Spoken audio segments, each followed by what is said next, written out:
ಇಷ್ಟು ಸುಲಭವಾಗಿ ಇಷ್ಟು ಈಸಿಯಾಗಿ ಮಾವಿನಕಾಯಿ ಉಪ್ಪಿನಕಾಯಿ ಮಾಡ್ಬೋದು ತುಂಬ ಬೇಗ ಕಮ್ಮಿ ಸಮಯದಲ್ಲಿ. ನೋಡಿ ಎಷ್ಟು ಕಲರ್ಫುಲ್ ಆಗಿದೆ ಅಂತ ಹೇಳ್ಬಿಟ್ಟು ಈ ರೆಸಿಪಿನ ನೋಡೋಣ ಬನ್ನಿ ಯಾವ ಥರ ಮಾಡೋದು ಅಂತ ಹೇಳ್ಬಿಟ್ಟು. Hi friends, welcome back to my channel. ಮೊದಲಿಗೆ ನಾನಿಲ್ಲಿ 1 kg ಅಷ್ಟು ಮಾವಿನಕಾಯಿನ ತಂದು ನೀಟಾಗಿ ತೊಳ್ಕೊಂಡಿದ್ದೀನಿ. ಇದು ಸ್ವಲ್ಪ ಆಯಿಲ್ ಥರ ಇರುತ್ತಲ್ಲ, ಅದೆಲ್ಲ ಹೋಗೋವರೆಗೂ ತೊಳಿಬೇಕಾಗುತ್ತೆ. ನೀಟಾಗಿ ತೊಳ್ಕೊಂಡು ನೀಟಾಗಿ ಈ ಥರ ಸೈಜಲ್ಲಿ ಕಟ್ ಮಾಡ್ತಾ ಇದ್ದೀನಿ. ನಿಮಗೆ ಉದ್ದ ಬೇಕಾದರೆ ಉದ್ದ ಕಟ್ ಮಾಡ್ಬೋದು. ನಾನು ಈ ಥರ ಉಪ್ಪಿನಕಾಯಿಗೆ ಯಾವ ಥರ ಕಟ್ ಮಾಡಬೇಕು ನೋಡಿ, ಈ ಥರನ ಕಟ್ ಮಾಡ್ಕೋತಾ ಇದ್ದೀನಿ. ಇದೆಲ್ಲ ನೀಟಾಗಿ ಕಟ್ ಮಾಡ್ಕೋಬೇಕು.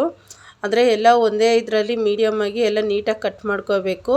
ಕಟ್ ಮಾಡೋಕ್ಕೆ ಮುಂಚೆನೇ ತೊಳಿಬೇಕು. ಕಟ್ ಮಾಡಿದ್ಮೇಲೆ ತೊಳೆಯೋ ಅವಶ್ಯಕತೆ ಏನಿರೋದಿಲ್ಲ.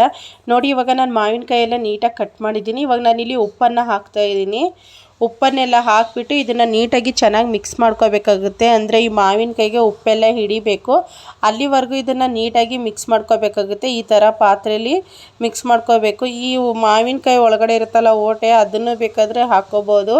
ಅದು ಮಕ್ಕಳು ತುಂಬ ಇಷ್ಟಪಟ್ಟು ತಿಂತಾರೆ. ಅದಕ್ಕೋಸ್ಕರ ನಾನು ಉಪ್ಪಲ್ಲಿ ನೆನೆಸಿದ್ದೀನಿ, ಆಮೇಲೆ ತಿಂತಾರೆ ಅಂತ ಹೇಳ್ಬಿಟ್ಟು. ಇವಾಗ ನೋಡ್ತಾ ಇರ್ಬೋದು ನೀವಿಲ್ಲಿ ಎಷ್ಟು ನೀಟಾಗಿ ಎಲ್ಲ ಮಿಕ್ಸ್ ಆಗ್ತಾಯಿದೆ ಅಂತ ಹೇಳ್ಬಿಟ್ಟು.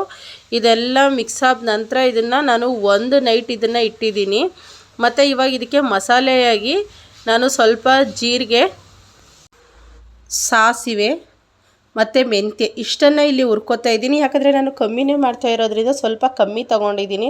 ಯಾಕಂದರೆ ಇವಾಗ 1 kg ಮಾವಿನಕಾಯಿ ತಗೊಂಡ್ರು ಅದು ಓಟೆ ಎಲ್ಲ ಹೋಗಿ ಅದೇನು ಒಂದು 3/4 kg ಅಷ್ಟೇ, ಅರ್ಧ kg ಅಷ್ಟೇ ಬರೋದು. ಅದು ಹೇಳಬೇಕಂದ್ರೆ ಎಲ್ಲ ನೀಟಾಗಿ ಕಟ್ ಮಾಡಿರ್ತೀವಲ್ಲ, ಹಾಗಾಗಿ ಇವಾಗ ತುಂಬ ಕಮ್ಮಿ ಅಂದರೆ ಇಷ್ಟು ಮಸಾಲೆನ ಮಾತ್ರ ಇಲ್ಲಿ ನಾನು ಹುರ್ಕೋತಾ ಇದ್ದೀನಿ. ಇದೆಲ್ಲ ಹುರ್ಕೊಂಡಾದ ನಂತರ ಒಂದು ಮಿಕ್ಸಿ ಜಾರ್ಗೆ ಹಾಕ್ಬಿಟ್ಟು ಇದನ್ನು ಪೌಡ್ರ್ ಮಾಡ್ತಾಯಿದ್ದೀನಿ. ಕುಟ್ಟಾಣಿ ಇದ್ದರೆ ಕುಟ್ಟಾಣಿಯಲ್ಲಿ ಪೌಡ್ರ್ ಮಾಡ್ಬೋದು. ಮತ್ತು ನೋಡಿ, 1 ಡೇ ಮಾವಿನಕಾಯಿನ ನಾನು ಉಪ್ಪಲ್ಲಿ ನೆನೆಸಿದೆ, ಅದು ಯಾವ ಥರ ಆಗಿದೆ ಅಂತ ಹೇಳ್ಬಿಟ್ಟು. ಇವಾಗ ನಾನು ಇದಕ್ಕೆ ಚಿಲ್ಲಿ ಪೌಡ್ರ್ ಹಾಕ್ತಾಯಿದ್ದೀನಿ. ಮತ್ತು ನಾನು ರುಬ್ಬಿರೋ ಅಂಥ ಮಸಾಲೆ ಪೌಡ್ರನ್ನ ಇಲ್ಲಿ ಹಾಕ್ತಾಯಿದ್ದೀನಿ. ಹಾಕಿಬಿಟ್ಟು ಇದನ್ನು ನೀಟಾಗಿ ಮಿಕ್ಸ್ ಮಾಡ್ಕೋಬೇಕಾಗುತ್ತೆ. ನೋಡಿ, ಇದು ಮಿಕ್ಸ್ ಮಾಡ್ತಾ ಅಂತ ಹೇಳ್ಬಿಟ್ಟು ಆ ನೀರೆಲ್ಲ ಯಾವ ಥರ ಹೀರ್ಕೊಳ್ಳುತ್ತೆ ಅಂತ ಹೇಳ್ಬಿಟ್ಟು ಅಷ್ಟೊಂದೇನು ಆ ನೀರು ಕಾಣಿಸಲ್ಲ. ಆ ನೀರು ಅಷ್ಟೇ ತುಂಬ ಟೇಸ್ಟಿಯಾಗಿರುತ್ತೆ, ತುಂಬ ಚೆನ್ನಾಗಿರುತ್ತೆ. ಈ ಥರ ಮಸಾಲೆ ಎಲ್ಲ ಕಲಿಸ್ಬಿಟ್ಟು ಮಿಕ್ಸ್ ಮಾಡ್ತೀವಲ್ಲ, ಅದು ತುಂಬ ಬಿಸಿ ಬಿಸಿ ರೈಸ್ ಜೊತೆ ತುಪ್ಪ ಹಾಕ್ಕೊಂಡು ತಿಂದರೆ ನಿಜವಲ್ಲೂ ಚೆನ್ನಾಗಿರುತ್ತೆ.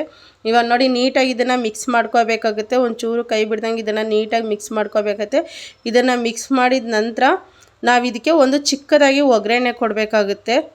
ಒಗ್ಗರಣೆ ಕೊಟ್ಬಿಟ್ಟು ಇದಕ್ಕೆ ಹಾಕಿದ್ರೆ ಈ ಉಪ್ಪಿನಕಾಯಿ ರೆಡಿ ಆಗುತ್ತೆ. ನಿಜವಲ್ಲೂ ತುಂಬ ಟೇಸ್ಟಿಯಾಗಿರುತ್ತೆ, ತುಂಬ ಈಸಿಯಾಗಿ ಮಾಡ್ಕೊಬೋದು. ಕೆಲವರು ಒಣಗಿಸ್ಬಿಟ್ಟೆಲ್ಲ ಮಾಡ್ತಾರೆ, ಅವೆಲ್ಲ ತುಂಬ ಟೈಮ್ ಹಿಡಿಯುತ್ತೆ. ಈಸಿಯಾಗಿ ಚಟಾಪಟ ಅಂತ ಇದನ್ನು ಮಾಡ್ಕೋಬೋದು ಈ ಉಪ್ಪಿನಕಾಯಿನ.